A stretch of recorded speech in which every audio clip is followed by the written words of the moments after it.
4월 12일 금요일입니다. 오늘은 요한계시록 12장 1절로 6절입니다. 여자는 왜 예수를 잉태해야만 했나? 그런 제목입니다. 여자는 왜 예수를 잉태해야만 했나? 이 12장은 굉장히 성경에서 아주 중요한 장이에요. 이 성경의 모든 진리를 다 이 속에다가 담아놓고 있다, 이렇게 말해도 과언이 아닙니다. 12장을 제대로 이해하면 성경의 모든 진리들을 한눈에 볼 수 있는 아주 그런 어마어마한 내용이 담겨있는 장이에요. 우리가 성경을 자꾸 읽어야 되는데 예수 믿는다고 하면서도 성경을 자꾸 안 읽어요. 안 읽어. 또 목사님들도 설교를 할 때 성경의 깊은 내용들을 자꾸 캐내가지고 설교를 해야 되는데 맨날 똑같은 설교예요. 여러분, 기도하시면 응답하십니다. 어렵고 힘들 때 예수 앞에 매달리면 하나님이 도와주십니다. 맨 그 설교만 해요. 맨. 뭐 나쁘다는 그런 설교가 나쁘다는 것만은 아닌데, 그래도 우리가 성경의 깊은 진리들을 자꾸 이렇게 배워야, 그래야 우리가 이 땅을 살아갈 때 우리가 누구고 왜 이 땅에서 우리가 지금 이렇게 살고 있는지, 왜 우리가 하나님을 예배하고 경배하며 살고 있는지 이걸 잘 알고 그렇게 하나님을 예배하며 살잖아요. 그러다가 천국 가면 진짜 우리가 이 성경에서 배운 그 하나님을 마주대할 거예요. 그래야 우리가 하나님을 온전하게 예배하는 거죠. 옛날에 그런 우스갯말이 있잖아요. 어떤 부모가 죽으면서 자기 아들한테 이만한 보물이 담긴 상자를 줬대요. 그 속에 이제 여러 가지 금은, 보와 폐물을 이렇게 넣어가지고 이제 줬대요. 그러면서 이제 유언으로 그랬다는 거야. 아들아, 이 상자를 잘 간수하거라. 이걸 함부로 다루지 말고 잘 간수하거라. 이게 네 인생을 어려움에서 건져주고 네 인생을 바꿔줄 것이니라. 그랬대요. 근데 이 아들이 이제 그 부모님이 돌아가시면서 이거를 잘 간수하라, 요 말만 들린 거야. 요 말만. 그래가지고는 그 상자를, 그 안에 보물이 담겨 있는 상자를 그걸 모르고 안 열어보고 그냥 이걸 신주단지 모시듯이 잘 갖고만 있었대요.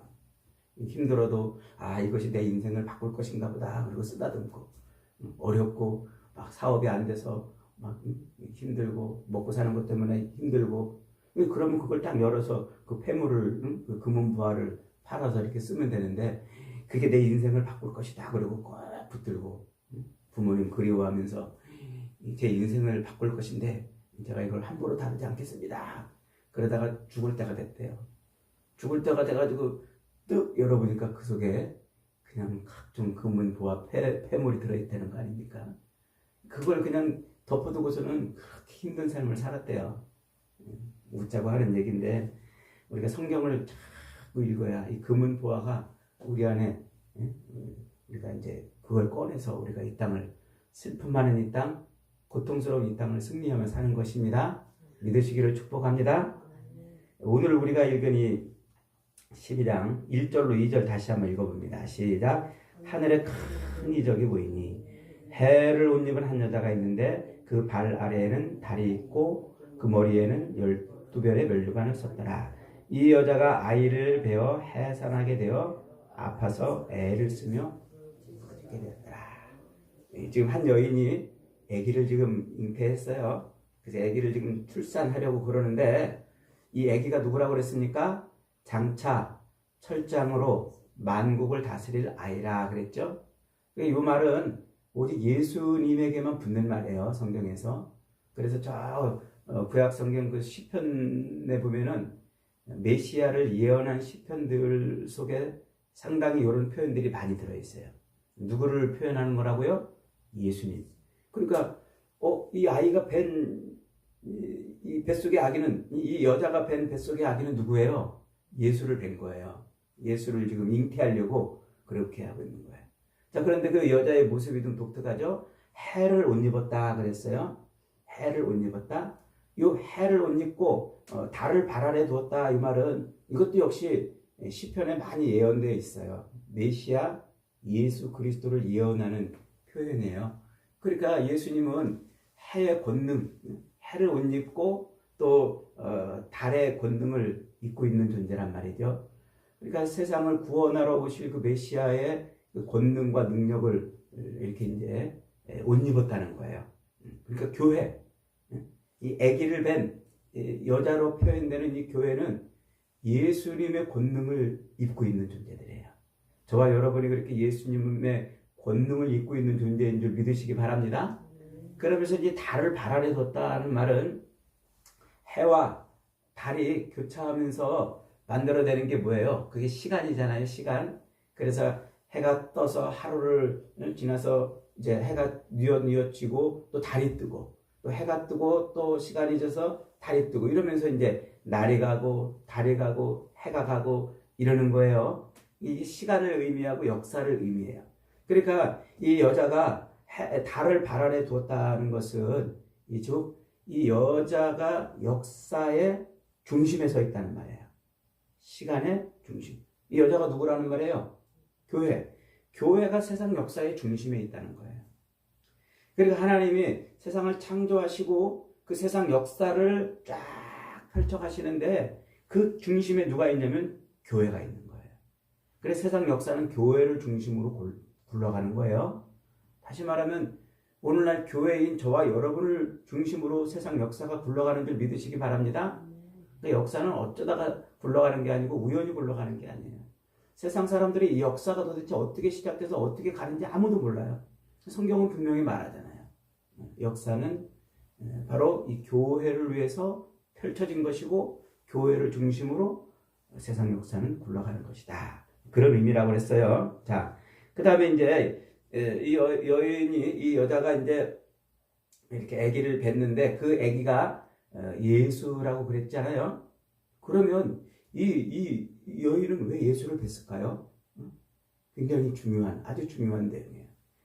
오늘, 어저께, 오늘, 그리고 다음 시간에 한 2번 더 설교를 이제 할 건데 저를 위해서 좀 기도 좀 해주시기 바랍니다. 제가 실력이 부족해가지고 이 깊은 진리를 여러분에게 다 쉽게 못 전하고 있어요. 매일 지금 막 밤새도록 고민하고 막 또 책을 뒤지고 읽고 또 고민하는데 이 내용을 여러분에게 어떻게 하면 쉽게 전할까? 그러는데 잘 쉽지가 않아요. 아주 굉장히 방대한 내용이기 때문에 읽어야 될 자료도 많고 또 그것을 어떻게 하면 쉽게 표현할까 우리 고민을 하고 있어요. 가장 쉽게 여러분에게 설교할 수 있도록 잘 기도해 주시기 바랍니다. 자, 지금 이 교회로 표현되고 있는 이 여자가 아기를 가졌는데 그 아기가 이제 예수님이란 말이에요. 예수님을 뵀단 말이에요. 이게 도대체 무슨 의미냐? 이게 저 앞에 창세기 3장 15절로 가야 이해가 되는 얘기예요. 창세기 3장에 가면은 하나님이 에덴 동산에서 생명나무와 선악을 알게 하는 나무를 동산 중앙에 세워놓고 아담과 여자에게 그것을 먹지 말아라 그랬는데 여자가 그만 뱀의 유혹을 받아가지고 선악을 알게 하는 나무의 실과를 따먹어 버렸어요. 그로 인해서 죽음이 왔어요. 죽음, 저주, 그 죄악, 범죄, 죄를 지음으로 말미암아 죽음이 왔어요. 이것을 먹는 날에 정령내가 죽으리라 하는 것처럼 그래서 마귀의 그 사탄의 유혹으로 인해서 이 여자가 죽음을 당하게 된 거예요. 자, 그런데 하나님은 그 아담과 그 여자를 그냥 죽음에 내버리지 않고 죽도록 내버리지 않고 그 죽음에서 그들을 어떻게 하세요? 살리시려고 하십니다. 그래서 하나님이 창세기 15장에서 그 아담과 여자를 범죄에서 타락시킨 그 뱀한테 너는 총신토록 흙을 먹고 배로 기어다니고 너는 그리고 여자의 후손이 나오면 여자의 후손의 그 발 뒤꿈치를 상하게 할 거지만 너는 여자의 후손이 네 머리를 박살내버릴 거다. 그리고 뱀한테 그렇게 선포하죠. 그리고 이제 누구에게? 여자에게 이르되 16절에서 여자에게 이르되 여자가 너는 임신 아기를 낳을 고통을 가질 것이다. 그러면서 평생 너는 남편을 바라볼 것이고 남편을 원할 것이고 남편은 너를 통치할 것이다. 요런 아리까리한, 죄송합니다. 요 아리까리라는 표현은 아리송한 요 표현을 예수님, 하나님이 말씀하세요. 요 여자한테 너는 임신할 고통을 더할 것이고 너는 아기를 낳을 것이며 수고하여 아기를 낳을 것이며 그리고 너는 평생 남편을 원할 것이고 그리고 남편은 너를 통치할 것이다. 이런 예언을 주세요. 이게 이제 아담과 타락한 여인을 구원하시려고 하는 하나님의 구원의 선포예요. 이걸 이제 신학적으로 원시복음 혹은 처음복음 이렇게 말하는데 그 선언을 딱 끝내시자 하나님이 또 누구에게 뭐라고 그러세요? 아담에게 야, 너 아담아, 너는 내가 이 따먹지 말라고 하는 그거를 여자의 말을 듣고 너 따먹었으니까 너는 이제 땅이 저주를 받아가지고 가시나무와 엉겅퀴를 낼 건데 너는 평생 수고해야 이마에 땀이 흘려야 그 땅에서 나는 것으로 먹고 살리라. 평생 너는 그렇게 이제 살게 될 것이다. 이런 표현을 써요. 아담에게 하나님이 그런 책망을 딱 하시자 그 다음에 아담이 느닷없이 그래요. 딱 여자를 보더니 여자를 뭐라고 불러요? 여자를 이제 20절에 아담이 그의 아내의 이름을 하와라 불렀으니 그는 모든 산자의 어미가 됨이라. 여자를 보더니 갑자기 저 여자는 하와야 이렇게 부른 거예요. 그 전까지는 하와라고 안 불렀어요. 그냥 여자라고만 나오는데 우리는 그냥 뭉뚱그려가지고 앞에서도 그냥 아담과 하와를 창조했다 이렇게 이제 우리가 표현을 하고 그러는데 어쨌든 중요한 분기점이에요. 무슨 내용이냐면 하나님이 그 여자에게 뱀의 유혹을 받아서 범죄하여 죽어버린 그 여자에게 뭐라고 말씀하십니까? 내가 네게 임신하는 고통을 더하고 너는 수고하여 자식을 낳을 것이다. 너는 평생 남편을 원할 것이다. 그리고 그 남편은 너를 다스릴 것이다. 그리고서는 아담한테 너는 평생 얼굴에 땀이 흘러야 먹고 살고 가시덤불과 엉겅퀴가 내는 그 땅에서 고통스럽게 살 것이다. 그런 약속을 선포하시고 그러자 아담이 그 여자를 보고서 뭐라고 불렀다고요? 산자의 어미라 이렇게 불렀단 말이에요. 산자의 어미. 자, 그러니까 이제 이 말 속에서는요 무슨 말이 있냐면 첫째로 그 여자는 뭐하는 고통을 겪어요? 아기를 낳아야 돼요.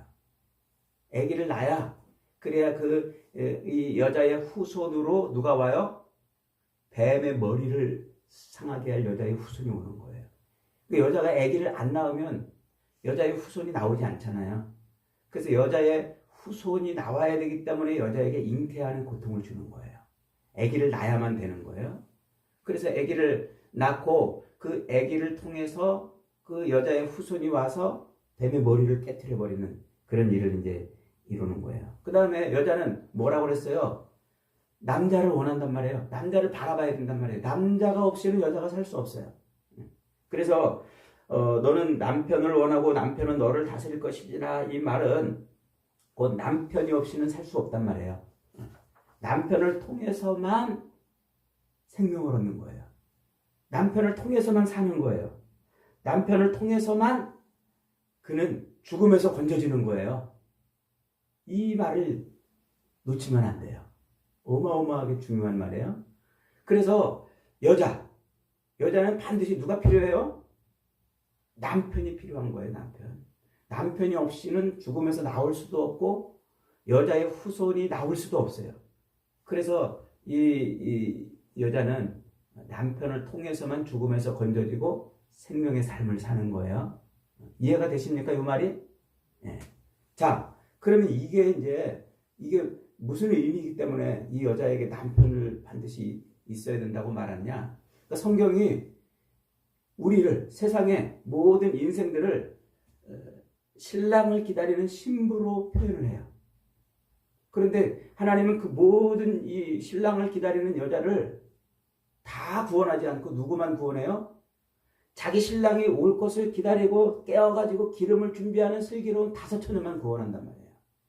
10처녀 중에 5처녀만 구원해요. 나머지 5처녀들은 거들떠보지도 않아요. 이게 신랑을 기다리는 신부의 모습으로 표현되는 우리 교회의 모습이란 말이에요. 그런 설교는 많이 들었잖아요. 그런데 이게 여기로 연결이 안 된단 말이에요. 이게 연결이 돼야 돼요. 그러니까 지금 이 여자가 산자의 어미가 되기 위해서는 살아있는 자, 죽은 자가 살아있는 자의 어미가 되기 위해서는 이 여인에게서 누가 출생해야 돼요? 예수가 나와야 된단 말이에요.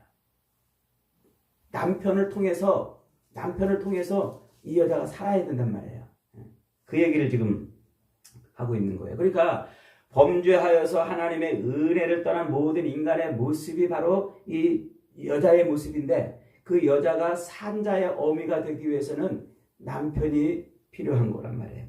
그래서 성경은 반복적으로 성도들을, 교회를 자기 남편을 기다리는 신부로 자꾸 표현하는 거예요. 그 요한계시록 끝에 가도 이 그리스도의 신부된 교회가 누구를 맞이하면서 끝나요? 신랑 되신 예수를 맞이하면서 혼인잔치로 끝나잖아요. 그게 예수로 말미암아 우리가 산다는 거예요. 그게 마귀의 그 유혹으로 말미암아 죽었던 자가, 먹으면 정령 죽으리라는 선언대로 죽었던 자가 자기 남편인 신랑 되신 예수를 만남으로 생명을 얻는 거란 말이에요. 이 그림이 성경 전체의 그림이에요. 성경 전체의 그림. 자, 그래서 이제 범죄하여 저주받아서 죽은 여자를 임신하는 고통을 주시고 수고하여 자식을 낳게 하심으로 산자의 어미가 되는 거예요. 그러니까 이 여인은 아기를 안 낳으면 산자의 어미가 될 수 없어요. 아기를 반드시 낳아야만 돼요.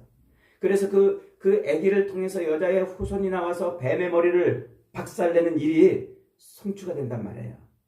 그러니까 여자가 잉태하여 아기를 낳고 그 아기 중에 여자의 후손이 와서 뱀의 머리를 깨트리기 전까지 모든 인생들은 죽은 자이며 저주받은 자인 거예요. 그 저주받은 땅에서 고통스러운 삶을 이마에 땀을 흘리며 살 수밖에 없는 그런 존재가 되는 거죠. 여자가 아기를 낳음으로써 비로소 여자의 후손을 통해서 산자가 되는 것입니다. 자, 정리하면 이 아담과 하와의 범죄함으로 인간들은 타락을 하고 모두가 다 먹으면 정령 죽으리라는 말씀대로 사망에 빠졌어요. 죽음에 빠진 인생이 된 거예요. 그래서 하나님과 동행하는 삶이 깨지고 스스로의 힘으로 이제 구원을 얻지 못하고 땀 흘리면서 수고하며 살아가는, 그야말로 가시덤불과 엉겅퀴가 엉켜 사는 그런 고통의 삶을 살게 되었습니다. 그 인생들이 가시덤불과 엉겅퀴를 내는 이 땅에서 땀을 흘리며 몸부림치며 살기 위해 애쓰고 수고하며 살지만 끝은 뭐예요? 끝자락은 죽음이에요. 아무리 살기 위해 몸부림쳐도 결국은 죽음으로 그 인생이 다 끝나는 거예요. 그래서 이 죽음으로 끝나는 그 인생들 중에 하나님께서 자기 백성들을 골라내시고 구원하시기 위해서 그래서 여자의 후손을 보내주신단 말이에요. 여자의 후손. 그러니까 고통과 절망, 가시덤불과 엉겅퀴를 내는 이 삶을 살다가 끝내는 죽음으로 끝나는 그 인생들을 살 수 있는 길을 열어주시는 거예요. 살 수 있는 길. 그 살 수 있는 길이 누구냐면 여자의 후손이 오는 거란 말이에요. 그래서 하나님은 그 여자로 하여금 여자의 후손을 낳게 하는 거예요. 그 여자가 누구라고 그랬어요? 교회라고 그랬죠? 교회가 여자의 후손을 낳아야 돼요. 여자의 후손을. 그러니까 하나님의 백성들, 하나님이 구원하시기로 작정한 그 하나님의 백성들은 그들의 그 죽음에서의 삶에서 건져지기 위해서 누가 필요한 거예요? 여자의 후손이 필요한 거예요. 그래서 여자의 후손이 구원받기 위해서 반드시 예수가 필요한 거란 말이에요. 요 말까지가 이해가 돼야 되는데 이런 얘기를 처음 들으셔서 잘 이해가 될지 안 될지 모르겠습니다. 어쨌든 그렇게 하나님은 죽은 여자를 통해서 그를 죽이지 않고 살리시기 위해서 임신하는 고통을 주시고 출산하는 은혜를 주셔서 여자의 후손을 낳게 하심으로 산자의 어미가 되게 하신단 말이에요. 산자의 어미가. 그리고 그렇게 여자의 후손을 낳는 그 여자의 모습으로 누가 표현되냐면 구약 성경에 이스라엘이 그렇게 표현되는 거예요. 이스라엘을 어저께 우리가 살펴봤죠? 이스라엘을 자꾸 애 낳는 여인으로 자꾸 표현했잖아요. 이스라엘을 자꾸 아이를 출생하는 고통 중에 산고 가운데에서도 애를 출산해야만 되는 그 여인으로 이스라엘을 표현했잖아요. 그러니까 그 이스라엘이 뭐예요? 그게 하나님의 백성들이에요. 그 이스라엘이 하나님의 백성들이고 그들이 곧 영적인 교회란 말이에요. 그러니까 하나님은 그 절망과 고통 끝내는 가시덤불과 엉겅퀴가 얽혀있는 삶을 땀 흘리며 살다가 끝내는 죽음으로 끝나는 그 인생, 그들을 하나님이 모아가지고 하나님의 백성들로 만들어 여인의 후손을 잉태하는 존재로 만들어내셨단 말이에요. 그래서 여자의 후손이 마침내 누구를 통해서 탄생하는 거예요? 이스라엘 중에서 탄생하는 거예요. 그래서 이스라엘 12지파 가운데서 유다 지파를 통해서 여자의 후손이 오시잖아요. 메시아가 오시잖아요. 자, 그런데 그 여자의 후손, 그 메시아 예수 그리스도가 누구를 통해서 태어나요? 신약 성경에 보면 누구를 통해서 태어나요? 마리아를 통해서 태어나죠.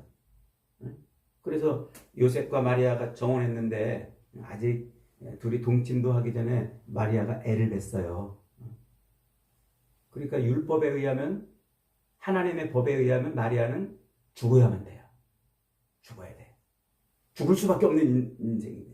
근데 하나님이 은혜를 주셔서 마리아를 죽음에 내몰지 않으시고 요셉으로 하여금 품게 합니다.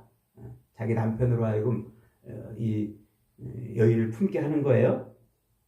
이 말도 설명이 굉장히 긴데 이거 설명하려면 오늘 다 못하니까 여기까지. 자기 남편이 그 여인을 품었단 말이에요. 이해가 되시죠? 자, 근데 이거 마리아, 왜 하필이면 예수를 잉태하고 출산한 여인을 마리아라고 그럴까요? 왜 마리아일까요? 여기에 굉장한 비밀이 담겨 있어요. 자, 히브리어로 헬라어로 마리아라는 말은 히브리어로 메리라고 불러요. 메리. 자, 이 메리라는 말은 쓰다 혹은 아주 패역하다 이런 말이 담겨 있어요. 에스겔서 2장 7절에 보면 하나님이 바벨론의 포로로 잡혀가 있는 그 유다 백성들을 향해서 예언을 하라고 그러면서 에스겔에게 이렇게 말씀하시는데 들어보세요. 인자야, 너는 비록 가시와 찔레와 함께 있으며 전갈 가운데 거주할지라도 그들을 두려워하지 말고 그들의 말을 두려워하지 말지어다. 그들은 패역한 족속이라도 그 말을 두려워하지 말며 그 얼굴을 무서워하지 말지어다. 그들은 심히 패역한 자라. 그들이 듣든지 아니 듣든지 너는 내 말로 선포해라. 이래요. 그때 그 심히 패역한 족속, 심히 패역한 자, 요 패역하다라는 말이 메리라는 말이에요. 메리라는 말을 그렇게 번역을 한 거예요. 요 메리라는 말이 예수님 당시에 쓰이던 아람어라는 게 있어요. 이 아람어로는 마라 이렇게 불러요. 마라의 쓴물.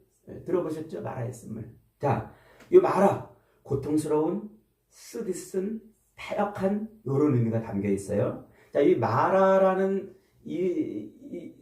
그 이름으로 쓰인 사람이 누구예요? 마라. 룻기에 나옵니다. 룻기에 보면은 나오미가 자기 남편 엘리멜렉과 두 아들을 데리고 저 이방 땅으로 가서 잘 먹고 잘 살려고 갔는데 그만 거기 흉년이 들어가지고 남편도 죽고 또 그냥 애들 결혼시켰더니 그 애들마저 죽어가지고 며느리 둘만 달랑 남았어요. 쓰디쓴 인생이 된 거예요. 가뭄 흉년의 인생이 된 거예요. 소망이 없는 인생이 됐어요. 그래서 그냥 두 며느리한테 야 니네들 갈 길 가. 나는 내 갈 길 가겠다고 그러고 고향으로 다시 돌아옵니다. 그런데 그 며느리 하나가 쫄랑쫄랑 따라와요. 옵니다. 그래 고향으로 돌아왔더니 사람들이 이제 막 나오미가 왔다고 이제 막 환영을 해줬나 봐요. 그랬더니 나오미가 고향 사람들한테 뭐라고 그러냐면 1장 20절에 나오미가 그들에게 이르되 나를 나오미라 부르지 말고 나를 마라라 불러라. 이는 전능자가 나를 심히 괴롭게 하셨습니다.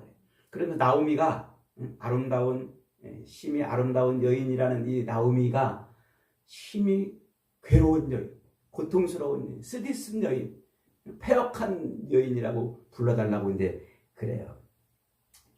그런데 그런 소망이 없던 여인이 그냥 빚만 잔뜩 짊어지고 이제 어떻게 살아야 될지 막막한 여인이 자기가 자기 애를 쫄랑쫄랑 따라왔던 그 며느리 덕분에 어떻게 돼요?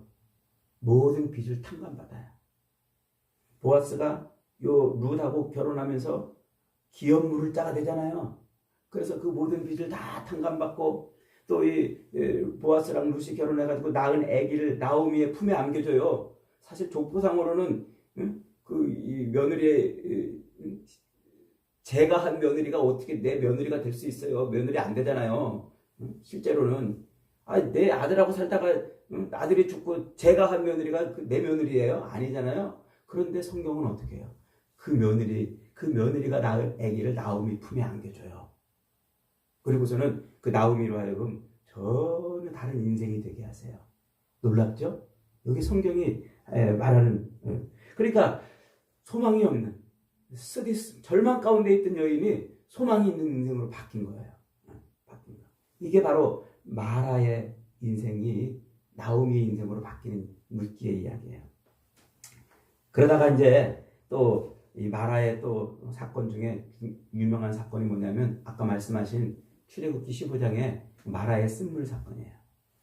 출애굽해가지고 광야를 가는데 먹을 물이 없어요. 갈증 나가지고 막 그 수많은 백성들이 막 목마르다고 막 탄식하고 야 모세야 우리를 여기서 이렇게 목마르게 죽게 하려고 우리를 여기 데려갔냐고 막 원망하고 불평합니다. 모세가 얼마나 화가 났으면 야 이 착것들아 그러면서 그냥 막 내가 저 반석에서 너희를 위해서 물을 내랴 그러면서 막 하나님이 명령하라고 그랬는데 막 반석을 막 두드려 팰 정도로 그리고 화가 나는 사건이 하나 벌어지잖아요.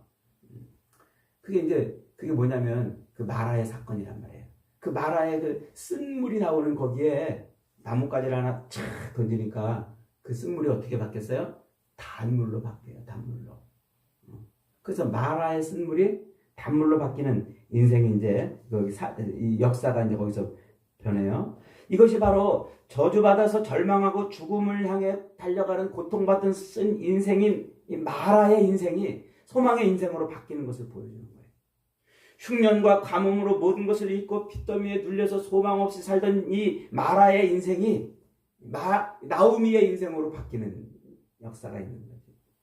그리고 물도 없는 광야에서 갈증하며 탄식하는 인생에게 그 쓴물을 먹을 수밖에 없던 그 삶에서 나뭇가지가 던져져서 단물로 바뀌는 그런 놀라운 역사가 일어나는 거예요. 그래서 이 마라의 인생, 쓰디쓴 절망하고 패역한 우리 인생 가운데 뭐가 들어오는 거예요? 예수가 들어오고 예수의 십자가가 쓰는 거예요. 그래서 율법에 의해서 죽임당할 수밖에 없었던 그 여인 마리아가 예수를 잉태해서 남편의 보호를 받는 거예요. 그리고 십자가에 그렇게 은혜로 인해서 절망하고 죽어있는 우리 인생들이 소망의 삶으로 바뀌는 거예요. 여러분 가만히 보세요. 예수님이 십자가에 달려 죽을 때 그 주변에 십자가 주변에 누가 등장해요? 마리아만 등장해요. 마리아라는 이름만 등장해요.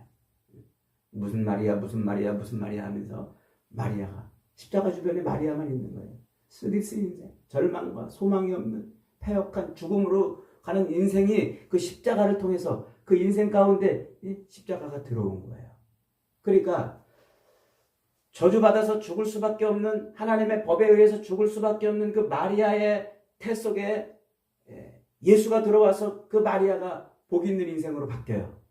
이게 누가복음 3장에서 마리아가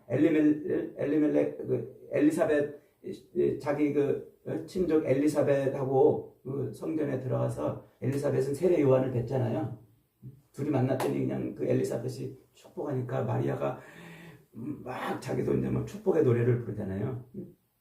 그러면서 누가복음 3장에서 이렇게 말해요. 주께서 하신 말씀이 반드시 이루어지리라. 믿은 그 여자에게 복이 있도다. 마리아가 이르되 내 영혼이 주를 찬양하며 내 마음이 하나님 내 구주를 기뻐하였으면 그의 여종의 비천함을 돌보셨음이라. 보라 이제 후로는 만세에 나를 복이 있다 일컬으리라. 그러니까 마리아는 절망하고 죽을 수밖에 없었던 인생, 칼로 자기를 찌르는 것 같은 그 고통 속에 있던 인생인데 엘리사벳을 딱 만나가지고는 그 하나님의 그 은혜를 딱 들으니까 자기를 복이 있는 인생이라고 찬양하는 거예요. 그 마리아가 그렇게 인생이 바뀌어요. 뭐 때문에? 예수를 잉태했기 때문에. 십자가에서 그 밑에 사람들이 다 절망하고 죽어가잖아요.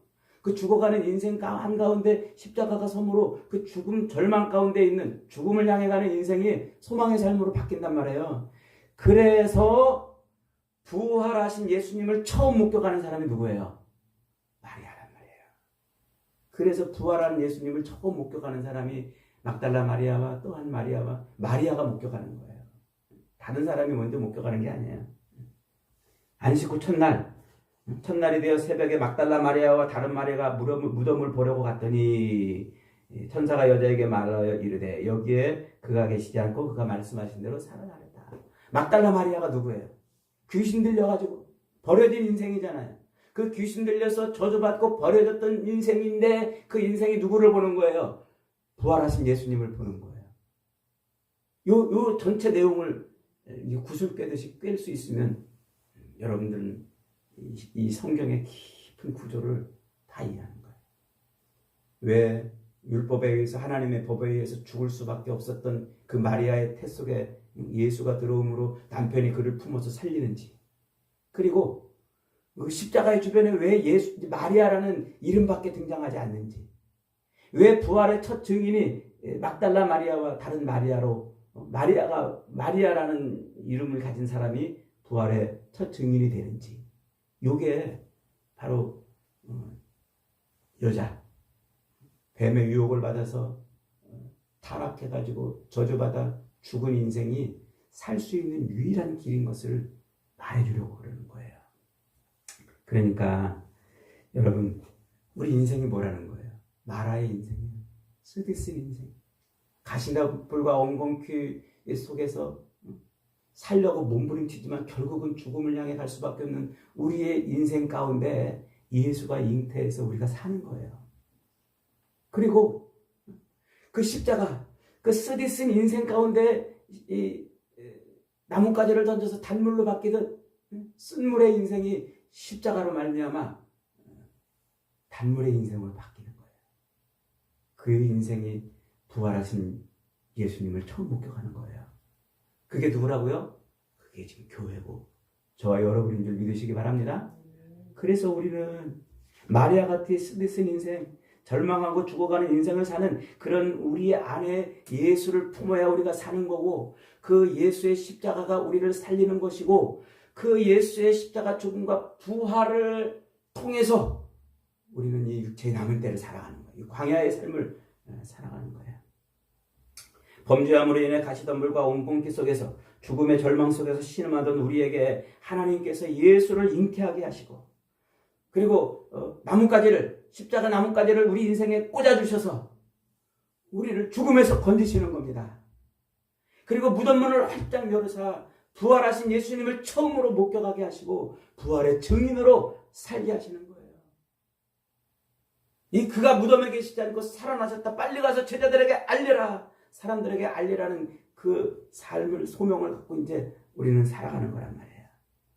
그렇게 예수님이 내 인생 속에 들어오시고 내 인생 속에 십자가가 꽂혀지고 세워짐으로 그 쓰디쓴 인생, 패역한 인생이 달리달 인생으로 바뀌고 하나님을 찬양하는 인생이 되는 것이고, 부활의 예수님을 목격함으로 말미암아 이 남은 삶을 부활의 증인으로 살아가는 거란 말이에요.